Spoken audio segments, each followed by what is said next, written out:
Hello viewers, कैसे हैं आप सब लोग। वेलकम है आपका मेक लॉ इजी में। फ्रेंड्स, आज हम डिस्कस करने वाले हैं ट्रांसफ़र ऑफ प्रॉपर्टी एक्ट 1882 को। तो ट्रांसफ़र ऑफ प्रॉपर्टी एक्ट की ये जो ट्रांसफ़र ऑफ प्रॉपर्टी एक्ट 1882 है, इसकी सीरीज़ मैं अब स्टार्ट कर रही हूँ। और मुझे ना काफ़ी सारे कमेंट्स भी आ रहे थे कि उनको थोड़ा सा ना जो विजिबिलिटी प्रॉब्लम हो रही है किसी को, मतलब जो लिखा हुआ है वो नहीं दिख रहा है। तो देखिए, मैं कोशिश कर रही हूँ कि मैं टाइप्ड नोट्स बनाऊँ ताकि ना आप लोगों को अच्छे से विजिबल हो पाए। पहले मैं हैंड रिटन नोट्स से बनाती थी वीडियोस, पर क्योंकि हैंड रिटन नोट्स में आपको कुछ समझने में प्रॉब्लम्स हो रही हैं, तो इसलिए मैं टाइप्ड नोट्स अब कोशिश कर रही हूँ। इसी वजह से वीडियोस बनाने में थोड़ा टाइम लगा है। तो प्लीज़ आप मेरे वीडियोस देखते रहिए, और मेरे को उम्मीद है कि आपको इन वीडियोस की सहायता से आपको आपके एग्ज़ाम्स वगैरह में काफ़ी हेल्प मिलेगी। तो चलिए स्टार्ट करते हैं हम। Transfer of property act 1882। तो ट्रांसफ़र ऑफ प्रॉपर्टी एक्ट 1882 जो है, इसके हम ना बेसिक कॉन्सेप्ट्स जो है उनको आज हम समझेंगे। तो सबसे पहले क्या है आपका कि जो ट्रांसफ़र ऑफ प्रॉपर्टी एक्ट है ना, इसमें टोटल 137 सेक्शंस है, जो कि आपका 8 चैप्टर्स में डिवाइडेड है। टोटल 137 सेक्शंस जो कि 8 चैप्टर्स में डिवाइडेड है। ठीक है ना। और ये आपका फोर्स में कब आया था? 1 जुलाई 1882। तो ये तो इसकी कुछ इंपॉर्टेंट बात हो गई। अब हम बात करते हैं कि इसमें और बेसिकली इसमें क्या क्या चीज़ें हैं, जो मतलब क्या क्या चीज़ें इसमें कवर होती हैं, उसको हम डिस्कस करेंगे। तो property can be transferred from one person to another person by transferring rights or interest or ownership or possession. The party can satisfy either one or all the ingredients. तो property जो transfer होती है किसी एक person से दूसरे person में, ठीक है ना, तो इसका मतलब क्या है? प्रॉपर्टी किस चीज़ का ट्रांसफ़र हो रहा है? देखिए, राइट्स का भी ट्रांसफ़र हो सकता है कि कोई अपने अधिकारों का ट्रांसफ़र कर दे, कोई अपना इंटरेस्ट है उसका किसी चीज़ में, ठीक है ना, उसको भी ट्रांसफ़र कर सकता है। ओनरशिप को ट्रांसफ़र किया जा सकता है, पोजेशन को ट्रांसफ़र किया जा सकता है। तो ऐसा भी हो सकता है कि पार्टी जो है, जो ट्रांसफ़र ऑफ प्रॉपर्टी कर रही है, ठीक है ना, वो एक इंग्रेडिएंट को भी सेटिस्फाई कर सकती है, और हो सकता है कि ये 2 या 3 या ज़्यादा ज़्यादा इंग्रेडिएंट्स को सेटिस्फाई करे। The transfer of property can be made in 2 ways. तो बेसिकली जो ट्रांसफ़र ऑफ प्रॉपर्टी जो है ना, वो आपका 2 तरीक़ों से होती है। कौन कौन से 2 तरीक़ों से होती है? वो होती है आपका, देखिए, एक आपका एक्ट ऑफ द पार्टीज़, और दूसरा होता है आपका लॉ के ज़रिए। मतलब ट्रांसफ़र ऑफ प्रॉपर्टीज़ 2 तरीके से की जा सकती है। एक तो जो एक्ट आपका पार्टीज़ जो है ट्रांसफ़र की, उनके ज़रिए जो एक्ट होता है, और दूसरा जो लॉ के ज़रिए आपका कोई एक्ट होता है, फाइन, जो मतलब लॉ ने प्रिस्क्राइब किया है। As per the preamble of the Transfer of Property Act, it is related to the transfer of property by the act of the parties. अब अगर हम ट्रांसफ़र ऑफ प्रॉपर्टी एक्ट की बात करें ना, तो इसमें आपका जो ट्रांसफ़र ऑफ प्रॉपर्टी हो रहा है बेसिकली, ठीक है ना, वो किसके ज़रिए, मतलब किसके कौन से तरीके से हो रहा है? वो आपका एक्ट ऑफ पार्टीज़ की, ठीक है ना, लॉ के ज़रिए नहीं, एक्ट ऑफ पार्टीज़। मतलब जो ट्रांसफ़र ऑफ प्रॉपर्टी एक्ट में डिस्कस किया गया है, वो आपका मतलब जो ट्रांसफ़र ऑफ प्रॉपर्टी डिस्कस की गई है, वो किसके ज़रिए की गई है? किस टाइप के ट्रांसफ़र की बात की गई है? By the act of the parties. और पार्टीज़ कौन सी होगी? एक ट्रांसफरर होगा और एक आपका ट्रांसफरी होगा, फाइन। एक ट्रांसफ़र करने वाला और एक ट्रांसफ़र लेने वाला। The act covers 5 types of transfer of immovable property. They are as follows.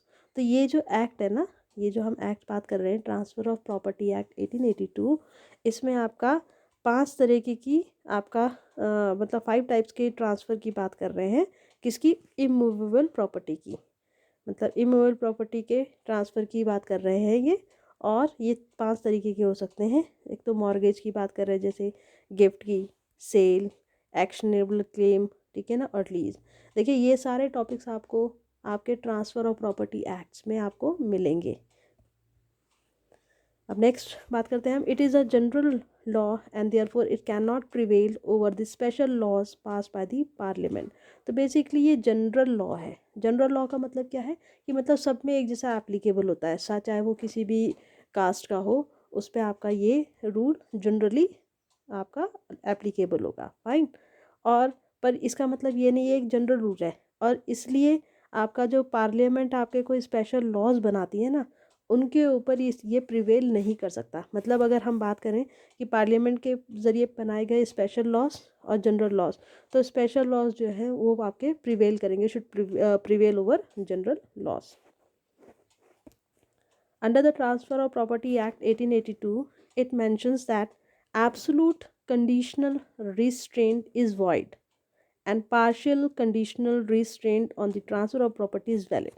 तो ट्रांसफ़र ऑफ प्रॉपर्टी एक्ट 1882 में ये कहा गया है कि अगर मान लीजिए, ठीक है ना, अगर मान लीजिए कोई आपका किसी तरीके की प्रॉपर्टी का ट्रांसफ़र जो है ना, वो आपका क्या है, एब्सोलूट कंडीशनल रिस्ट्रेंट है उसमें, ठीक है ना, तो वो आपका वॉइड होगा। इसका मतलब है कि उसमें कोई ऐसी कंडीशन लगा जाए, कंडीशनल रिस्ट्रेंट मतलब बोलते नहीं है कि किसी भी एक तरीके से बंधक बना दिया किसी को, नॉट लाइक दैट बंधक, पर मतलब बोलते नहीं बांध दिया किसी चीज़ से, कि आपने कोई डील तैयार की पर उसमें आपने कोई कंडीशन लगा दी।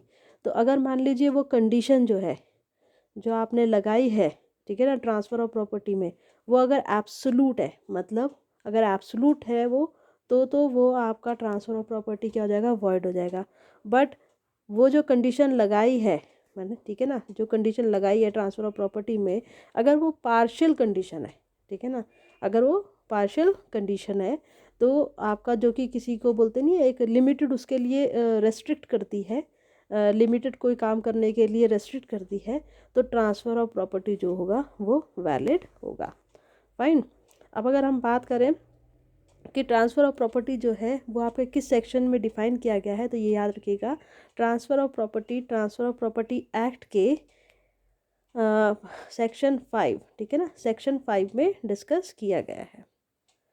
तो this talks about this act talks about the transfer of immovable property. तो जनरली इसमें ना आपका जो बात करता है वो आपका इमूवेबल प्रॉपर्टी के ट्रांसफ़र की बात करता है, जैसे आपने मॉर्गेज सेल आपकी बात कर रहे हैं, लीज वगैरह की बात कर रहे हैं, ठीक है ना, एक्शनेबल क्लेम वगैरह की बात कर रहे हैं, तो ये सारा एक तरीके से ना इमूवेबल प्रॉपर्टीज़ की बात कर रहा है, उसके ट्रांसफ़र की बात करता है, ठीक है ना। पर इसमें आपका आप पढ़ेंगे ना, इसका जो आपका सेकेंड चैप्टर है, ठीक है ना, सेकेंड चैप्टर में आप पढ़ेंगे कुछ आपके बेसिक कंडीशंस वगैरह दे रखी हैं, ठीक है ना, वो आपका इमूवेबल और मूवेबल प्रॉपर्टी दोनों में ही आपका लागू होगी, वो मैं आपको भी नेक्स्ट पार्ट में बताऊंगी। फाइन। अभी इसमें ना मैं आपको कुछ इंपॉर्टेंट चीज़ बता देती हूँ जो आपको याद रखना है, कि जो ट्रांसफ़र ऑफ इमूवेबल प्रॉपर्टी, जब हम बात कर रहे हैं ना ट्रांसफ़र ऑफ इमूवेबल प्रॉपर्टी, ठीक है ना, जो कि लिविंग टू लिविंग, मतलब किसी लिविंग पर्सन के ज़रिए किसी लिविंग पर्सन को ही की जा सकती है, मतलब ट्रांसफ़र जो है दो लिविंग पर्सन के बीच में होगा, तो वो डिस्कस किया गया है ट्रांसफ़र ऑफ प्रॉपर्टी एक्ट 1882, ठीक है ना। पर अगर हम बात करें कि transfer of movable property, transfer of movable property condition same रहेगी, लिविंग टू लिविंग, ठीक है ना, वो मेंशन किया गया है सेल ऑफ गुड्स एक्ट 1930 में। ओके। और अगर हम बात करें, ठीक है ना, ये तो हमने लिविंग टू लिविंग की बात करी, मतलब अगर इमूवेबल प्रॉपर्टी का ट्रांसफ़र है लिविंग टू लिविंग, मतलब एक जिंदा व्यक्ति से दूसरे जिंदा व्यक्ति के लिए, ठीक है ना, जीवित व्यक्ति के लिए, फाइन, वो मेंशन किया गया है आपका ट्रांसफ़र ऑफ प्रॉपर्टी एक्ट 1882 में। अगर हम बात करें मूवेबल प्रॉपर्टी की, ठीक है ना, कि मूवेबल प्रॉपर्टी का ट्रांसफ़र जो है वो कहाँ पर डिस्कस किया गया है, किसी जीवित व्यक्ति से किसी दूसरे जीवित व्यक्ति के लिए ही, तो वो आपका सेल ऑफ गुड्स एक्ट 1930 में आपका डिस्कस किया गया है। अब अगर हम बात करें इमूवेबल और मूवेबल प्रॉपर्टी, ठीक है ना, इमूवेबल हो चाहे फिर आपकी मूवेबल प्रॉपर्टी हो, डेड टू लिविंग, मतलब डेड टू लिविंग, जो आपका पर्सन डेड हो गया है उसके ज़रिए किसी लिविंग पर्सन के लिए, ठीक है ना, तो वो आपका इंडियन सक्सेशन एक्ट 1925 में डिस्कस किया गया है। तो फ्रेंड्स, ये कुछ बेसिक कॉन्सेप्ट्स थे हमारे आपके किसके regarding, transfer of property act 1982 के रिगार्डिंग। तो उम्मीद है आपको समझ में आया होगा।